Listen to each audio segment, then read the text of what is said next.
룻기 2장 4절과 12절, 4절과 12절을 제가 봉독하겠습니다. 마침 보아스가 베들레헴에서부터 와서 베는 자들에게 이르되 여호와께서 너희와 함께 하시기를 원하노라 하니 그들이 대답하되 여호와께서 당신에게 복 주시기를 원하나이다 하니라. 12절입니다.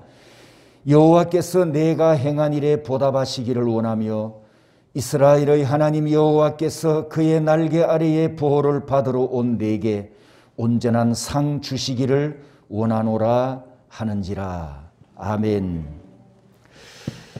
토요일 날 제가 오늘 설교를 위해서 숙제를 하나 내드렸죠. 다 해왔습니까?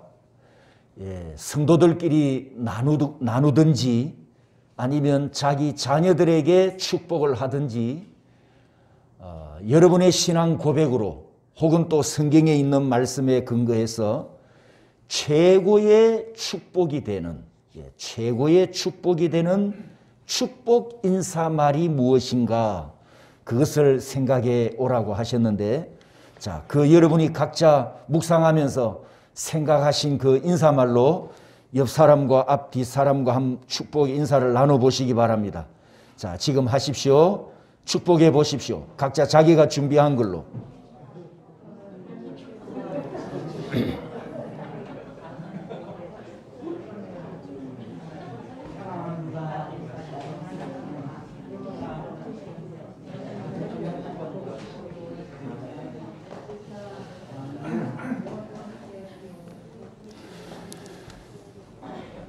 (2021년) 신년 첫 주일 설교 핵심이 뭐였습니까? 왜 웃습니까? 뭘로 승진하시라고요? 강차장. 강차장 승진해야 되지 않습니까? 오늘 설교 주제도 복 받으라는 주제입니다. 좋겠죠? 자, 두 가지 질문을 드립니다. 첫 번째 질문, 하나님께서 한 국가를 세우려고 계획을 하시고 저와 여러분들을 그 나라 국민으로 다 불러 모았습니다. 그리고 하시는 말씀이 내가 앞으로 40년이 지나면 이 땅을 너희들에게 다 분배해 줄 건데 가족 수대로 땅을 분배해 준다. 이렇게 하나님께서 말씀하셨습니다. 그러면 앞으로 여러분이 40년 후에 땅을 받기 위해서 40년 동안 뭐 하시겠습니까? 아까 제가 뭐라 그랬죠? 땅을 어떻게 분배해 준다고요? 가족 수대로. 그럼 어떻게 하시겠습니까? 40년 동안. 그렇죠. 많이 만들어야 되겠죠. 40년 동안 아들 낳고 딸 낳고 쉬었는데 끝났는데 또 낳고 3대 낳고 4대 낳고 할 수만 있다면 40년 동안 4대까지 낳아가지고 머리수를 많이 불려놔야 유업을 많이 받을 거 아닙니까? 그런데 지금은 왜 자녀들을 많이 안 낳죠? 자, 두 번째 질문입니다. 우리 구원받은 성도들이 아까 했던 이야기인데 성도들끼리 인사를 나누든 부모가 자기 자녀들에게 축복을 하든 최고의 축복이 어떤 말일까? 이 두 가지 질문에 대한 답이 오늘 설교의 줄거리입니다. 지난 시간에 8절과 9절에 있는 말씀에 7개의 명령 동사를 여러분에게 말씀드렸습니다. 한번 따라서 해볼까요? 내 따라 들어라. 다른 밭으로 가지 말라. 떠나지 말아라. 함께 있어라. 그들을 따르라. 건드리지 말라 하였느니라. 마실지니라. 이 7개의 명령 동사는 기적이 일어나는 단어들입니다. 순종하면 기적이 일어나고 순종하는 자에게 말씀이 성취되고 이루어지는 기적의 응답을 체험하는 단어입니다. 하나님께서 천지 만물을 지으실 때 재료가 뭐였습니까, 여러분? 오직 말씀이었습니다.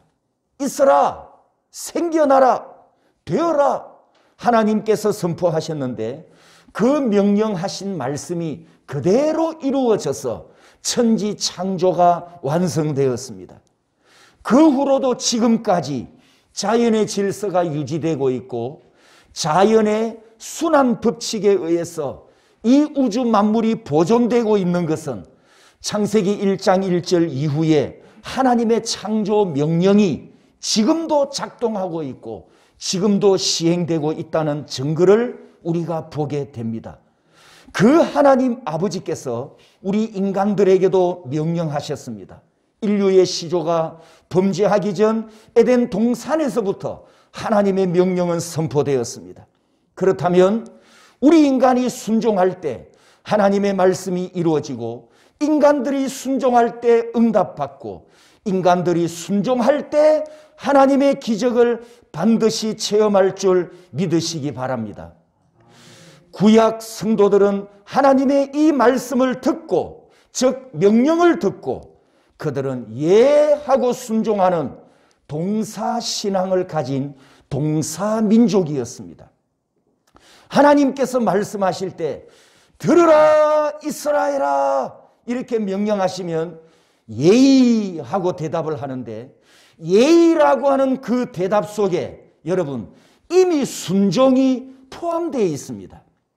우리 개념에는 예라는 대답과 내가 가서 행하는 것이 분리가 되어 있는데 구약 성도들의 신앙 속에는 구약 말씀의 신앙관에는 하나님께서 명령하셨을 때 예의라고 대답을 했으면 그 대답 속에 내가 순종하겠습니다. 이 고백까지 이 순종까지 포함되어 있다는 의미예요. 그렇기 때문에 하나님 아버지의 명령을 듣고 나서 거부하거나 불순종한다는 것은 상상도 할 수 없는 일입니다. 바로 이 모습이 구약시대 하나님 아버지와 자녀들 사이에 언약으로 결탁되어 있는 관계이고 영원한 생명으로 묶여있는 관계입니다. 우리가 룻기서에서 나타나는 구약 성도들의 삶의 모습에서 이 동사신앙을 우리가 보게 되는데 하나님의 말씀이 삶 속에 실천되고 하나님의 말씀이 삶에서 실행되는 그 아름다운 모습을 보여주는 6개의 구절이 룻기서의 줄거리라고 했죠. 그 6개의 구절 중에 두 번째와 세 번째가 오늘 본문 2장에 있는데 아까 읽었던 4절과 12절 말씀입니다. 이 두 번째와 세 번째 말씀은 축복 인사말을 서로 나누는 내용인데 여러분 이 인사말을 한번 유의해 보십시오. 이제 우리에게 구정이 다가오죠. 구정이 다가오면 대개 뭐라고 인사말을 나눕니까? 새해 복 많이 받으십시오. 또 아니면 뭐 거부가 되십시오. 또 대박을 터뜨리십시오. 하여튼 이런 복의 의미를 담은 인사말로 서로 덕담을 나누고 축복을 합니다. 자, 오늘 본문의 4절과 12절 구약 성도들은 어떻게 복을 빌었습니까? 복을 빌었는데 어떻게 빌었냐고요? 따라서 합니다. 여호와께서 복 주시기를 원합니다. 여호와로부터 오는 복 받기를 원합니다. 우리가 복을 비는 것과 내용이 다르잖아요. 어떻게 다릅니까? 복의 주권이 어디에 있죠? 여호와께, 따라합니다. 여호와께, 복의 주권이 여호와께 있단 말이죠. 그 다음에 두 번째는 그 복이 오는 경로를 보십시오. 경로가 어디죠? 여호와로부터 복의 주권과 이 복의 경로가 만군의 여호와이시다. 그러면 이 복을 비는 내용은 이 복을 비는 의미는 복을 실제적으로 받는 방법을 지금 말하는 거예요.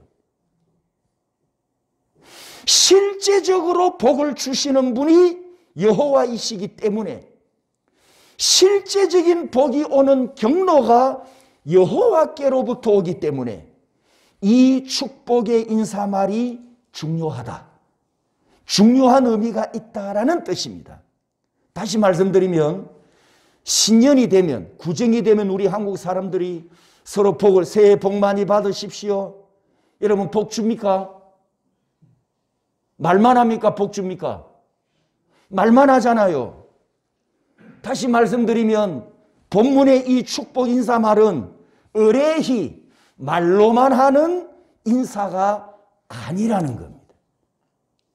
마음의 위로를 좀 받으라고, 정신과 감정이 좀 평안해지라고 말로만 비는 그런 인사말이 아니라, 말복이 아니라 하나님께로부터 오는 실제적인 복을 받으라. 그 복을 여호와께서 주신다. 여호와께로부터 오는 복이 진짜 복이다. 그래야 세상에서 강차장할 수 있다. 이렇게 복을 빌고 축복하는 것이 최고의 인사말이고, 이렇게 복을 선포하는 것이 최고의 복을 선포하는 의미가 있음을 우리가 지금 본문을 통해서 봅니다. 사랑하는 성도 여러분, 의례히 하는 말이 아니고 체면치레로 그냥 인사말로 복을 비는 것이 아니라 복의 주권을 가지신 여호와께서 그 여호와께로부터 오는 진짜 복, 실제적인 복을 받는 저와 여러분이 되시기를 주님의 이름으로 축복합니다. 자, 이 의미를 아셨으면 이 의미를 가지고 다시 한번 옆 사람과 앞뒤 사람과 축복을 나눕니다. 시작.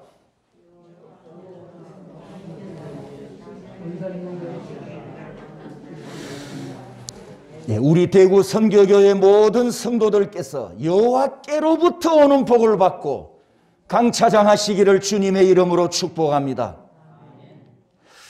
이런 의미가 담겨 있는 최고의 축복을 또 두 구절을 여러분에게 소개하는데, 룻기 4장 11절에 보면 내 집에 들어가는 여인으로 이스라엘의 집을 세운 라헬과 레아 두 사람 갖게 하시고 라는 말씀이 있고, 창세기 48장 20절에 보면 하나님이 내게 에브라임 같고 므낫세 갖게 하시리라 하는 말씀이 있습니다.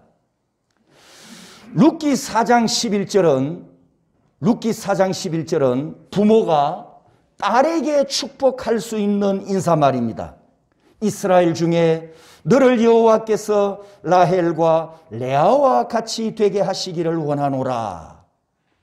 그리고 창세기 48장 20절은 우리 부모가 자기 아들에게 하나님께서 너를 에브라임과 므낫세와 같이 되게 하시기를 원하노라. 이렇게 축복할 수 있는 말씀입니다. 여러분, 이 두 구절은 성경에 기록된 인사말 중에 부모가 자녀들에게 복을 비는 말, 최고의 복을 비는 내용입니다. 기도할 때도 이렇게 기도하셔야 됩니다.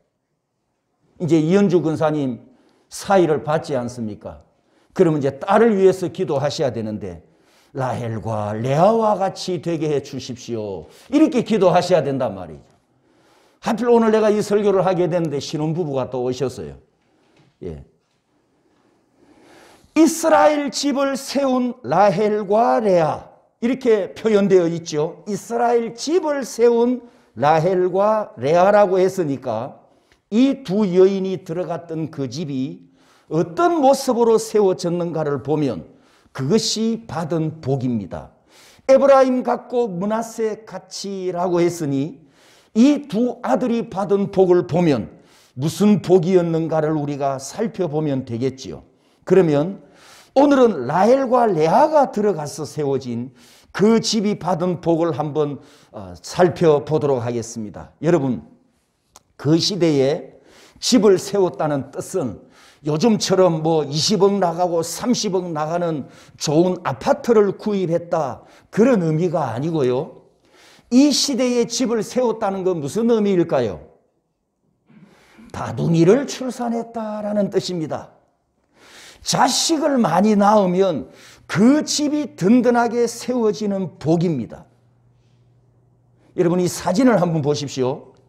이게 2008년도 사진입니다. 그럼 지금부터 약 14년 전입니까? 2008년도 사진인데, 예, 사진.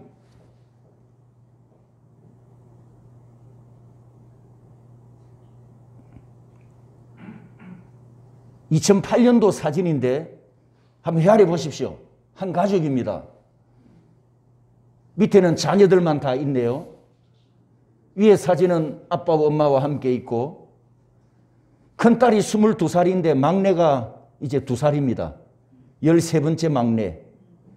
2008년 사진인데 아빠가 50, 엄마가 45. 다둥이죠.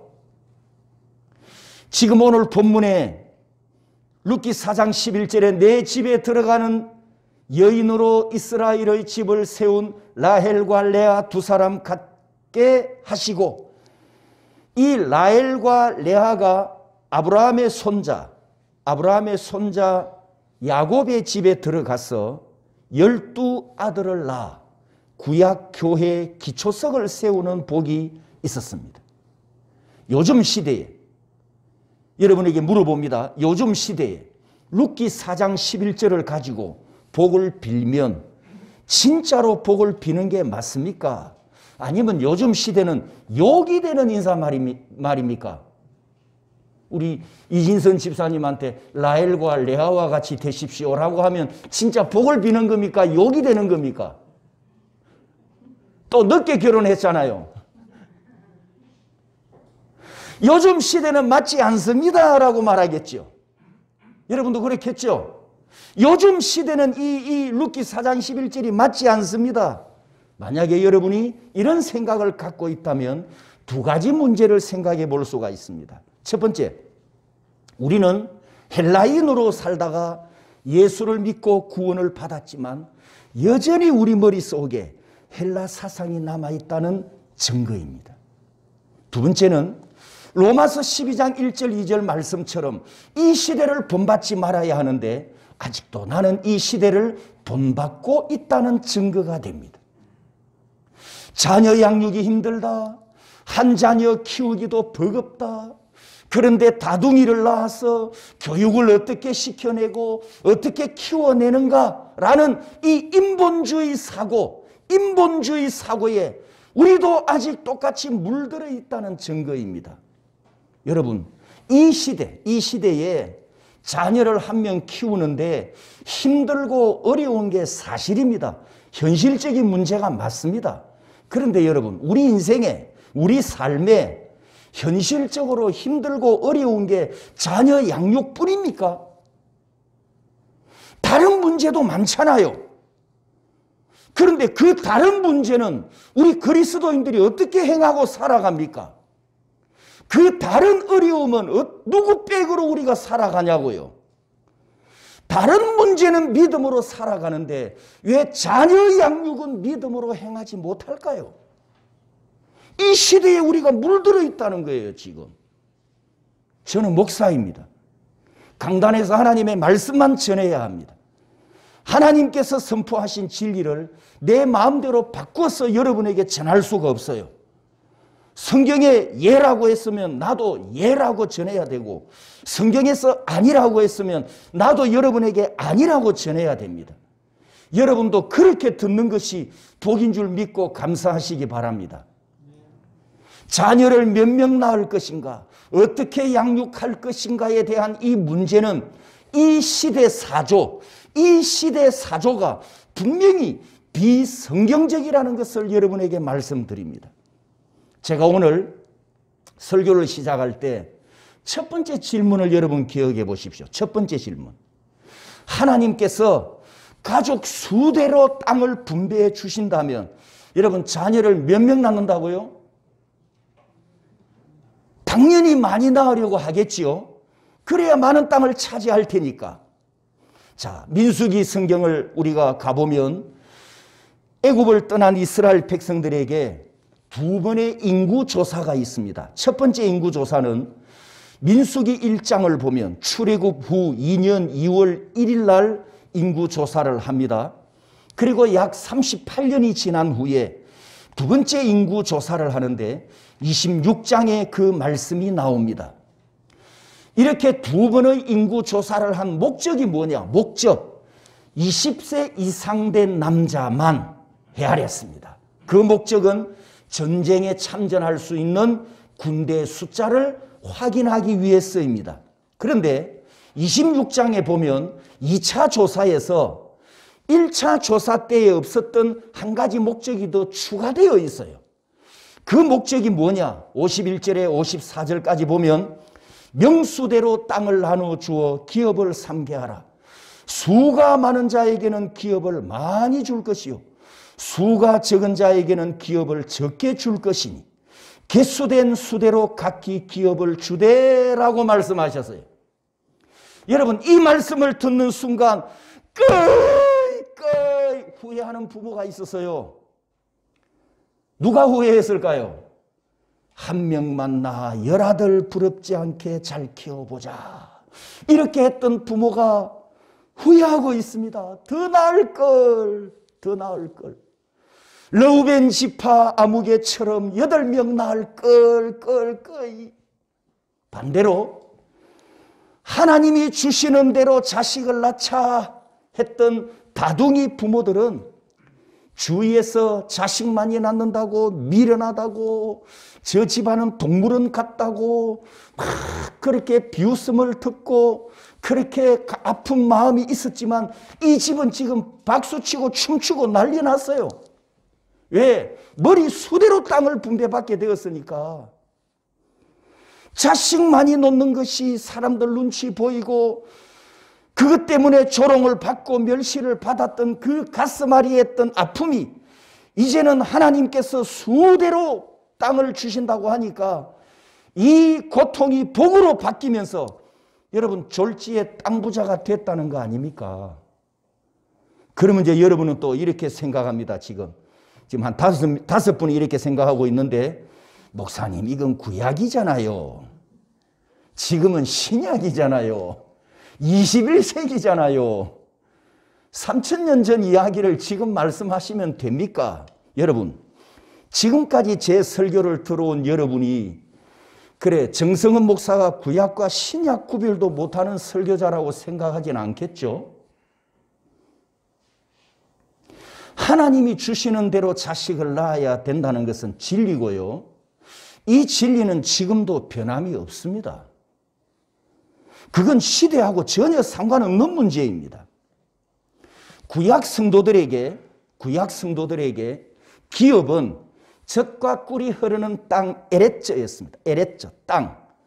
그 땅 에레츠는 창세기 1장과 2장에 29번 기록된 에덴 동산이고 복받은 땅이고 창세기 2장에 보면 이 에덴 동산에 황금과 보석들이 매장된 땅 에레츠였습니다. 이 땅에 대한 약속을 하나님께서 창세기 12장에 아브라함에게 유업을 주겠다 말씀하시고 아브라함이 정착해서 자기 가문을 세운 곳이 바로 하나님의 약속의 땅 에레츠였습니다. 가나안 정복 시대 때 12명이 40일 동안 이 땅을 정탐하면서 실물을 메고 와서 젖과 꿀이 흐르는 땅을 정언한 축복의 땅이었죠. 요수아가 7년 전쟁으로 정복한 후에 12지파에게 다 분배해 준 땅이 바로 이 에레츠, 하나님 약속의 땅, 젖과 꿀이 흐르는 땅이었습니다. 여러분, 구약 성경에는 이 땅에, 에레츠, 이 땅에 구약 교회가 세워졌고 이 땅에 하나님의 통치가 구현되는 구약의 하나님 나라였습니다. 여러분도 성경을 알고 있듯이 이 구약의 땅 에레츠는 신약의 천국을 모형하고 교회를 모형하고 요한계시록에 새하늘과 새 땅으로 완성되는 그림자임을 여러분도 다 알고 믿고 있습니다. 그런데 구약 성경에 하나님의 나라, 이 약속의 땅 에레츠에는 땅을 구별하는 동서남북 경계선이 있었어요. 민수기 34장을 보면 남쪽 경계, 서쪽, 북쪽, 동쪽 이 경계를 어디서 어디까지라고 말씀하시면서 12절에 너희 땅의 사방 경계가 이러하니라. 그러니까 구약 성도들이 기업으로 받았던 땅은 지정학적으로 동서남북 경계선이 그어져 있었다는 말씀이에요. 그런데 이 구약에 구약에 그어져 있었던 지정학적 경계선이 신약에 와서는 어떻게 완성이 되나? 따라서 합니다. 신령한 경계선. 신령한 경계선. 구약에는 지정학적 경계선이었지만 신약에 와서는 신령한 경계선으로 완성이 됩니다. 따라서 합니다. 땅 끝까지. 땅 끝까지. 그러면 신약에 와서는 누가 이 땅을 차지할까요? 사도행전 1장 8절에 의하면 바로 복음을 들고 가는 사람이 이 기업을 차지합니다. 할렐루야. 복음을 들고 가는 사람이 기업을 차지합니다. 복음을 들고 가는 사람이 자기 기업을 확장합니다. 이것이 신약교회 신약 성도들에게 주신 하나님의 유업이고 하나님의 기업입니다. 복음을 들고 가서 세상을 정복하고 복음으로 세상을 차지하는 기업. 그러므로 신령한 기업이고 신령한 땅이고 신령한 경계선입니다. 사랑하는 성도 여러분, 여러분이 강차장으로 승진하는 가장 빠른 길은 바로 복음을 들고 세상 속으로 들어가는 겁니다. 믿습니까? 그러니 신약교회도, 우리 신약교회 성도들도 하나님께서 약속하신 이 신령한 기업을 많이 차지하려면 많은 일꾼을 낳아야 하지 않겠습니까? 내 자식을 낳아서 신학교로 보내 목회자로 배출하든, 기업가로 양육을 해서 재정으로 전도와 선교에 참여하든, 하나님이 주시는 지혜와 기술과 여러 가지 재능을 달란트로 받아서 그 달란트를 가지고 어두운 이 땅에 복음의 등불을 밝히는 데 쓰임받는다면 그 자녀는 하나님 나라의 기업이고 하나님이 주시는 신령한 유업을 차지하는 복이지 않습니까, 여러분? 이 목적 때문에 자녀를 낳아야 하고 이 목적 때문에 자녀를 많이 낳아야 하는데 한 명만 낳아서 잘 키우리라. 누구를 위해서 종을 울리려고 한 명만 낳겠다는 겁니까? 누구를 위해서? 그 목적이 뭐냐고요? 목적. 한 명만 낳아서 잘 키우겠다는 목적이 무엇입니까? 지금 신약 시대에도 자녀는 하나님께서 복으로 주시는 내 기업이고 내 유업입니다. 내 자녀는 내 소유물이 아니고 하나님께서 맡겨주신 하나님 나라의 기업입니다. 여러분, 폐의 주권이 하나님께 있음을 믿는다면 자녀는 하나님께서 내게 잠시 맡겨주신 것을 믿는다면 몇 명이 태어나든 하나님 아버지께서 책임져 주실 줄 믿으시기 바랍니다. 내 자녀는 하나님 나라에 충성할 하나님의 아들입니다. 하나님 나라에 봉사할 하나님의 딸입니다. 사무엘의 어머니 한나처럼 여종에게 아들을 주시면 세상 구원을 위해서 내 자녀를 하나님께 바치겠습니다. 이렇게 헌신하고 봉사하는 부모가 복된 부모이고 그 자녀들이 여호와의 복을 받을 줄 믿습니다. 이런 부모가 되십시오. 이런 자녀를 구하십시오. 이런 자녀와 후손들이 되도록 여러분이 축복을 많이 해 주시기를 축복합니다. 지금 이 자리에 앉아있는 우리 아실의 여러분은 앞으로 대한민국 통일을 위해서 뛰어야 할 세대이지 않습니까? 자라나고 있는 초등학생, 중학생, 고등학생들도 마찬가지입니다. 10년 뒤에, 20년 뒤에 대한민국 통일이 언제 이루어질지 알 수 없지만 점점 가까이 오고 있다는 것을 우리가 짐작한다면 지금 자라나는 우리 자녀 세대들은 통일시대 대한민국을 이끌어 가야 할 기둥들이지 않습니까? 여러분이 여러분의 자녀들에게 축복을 빌고 그리고 하나님께 복을 달라고 기도할 때 하나님, 내 아들이, 내 딸이, 내 손주들이 통일 대한민국의 중심이 되게 해 주십시오. 이렇게 축복하시기를 축복합니다. 조금 전에 이런 말씀을 드렸습니다. 한 명만 낳으려고 하는데 우리 두 부부는 모르겠습니다. 연세가 있으니까 또 이해합니다. 연세가 있어서 이해합니다. 시험 들지 마시고 한 명만 낳아서 잘 기르는 아까 제가 말했던 목적이 뭐냐고요. 목적. 좋은 대학 보내고 좋은 직장에 취직시켜서 수익을 많이 올리는 사업가가 되고 하고 되고 이게 목적이잖아요. 보통 대부분 부모들의. 하나님께서 자신의 영광을 위하여 한 생명을 창조하실 때 그 한 생명 속에 하나님의 위대한 창조 계획을 담아 여러분 결혼시킬 때까지만 잠시 나한테 길러달라고 맡겨주신 것 뿐이에요. 여러분이 여러분의 자식을 낳았지만 소유권이 몇 년입니까? 내 자식이 출가할 때까지만 내 소유권이에요. 일찍 결혼하면 20대, 늦게 결혼하면 40대, 내 자식에 대한 부모 소유권이 30년, 40년밖에 되지 않습니다. 자식이 출가하는 순간 성경이 뭐라고 말씀합니까? 마태복음 19장 5절에 사람이 그 부모를 떠나서라고 했잖아요. 떠나서 아내와 합하면 그리고 끝에 하신 것을 잃지 못하였느냐? 라고 이렇게 묻고 있어요. 여러분 나는 길어봐야 40년짜리 부모밖에 안 됩니다. 내 자녀의 영원한 아버지는 영원한 하나님이십니다. 그렇기 때문에 이 자녀 사용 설명서가 내게 있는 것이 중요한 것이 아니고 영원하신 아버지가 만드신 그분의 자녀 사용 설명서가 진짜 인간을 만들어내는 진짜 사용 설명서입니다.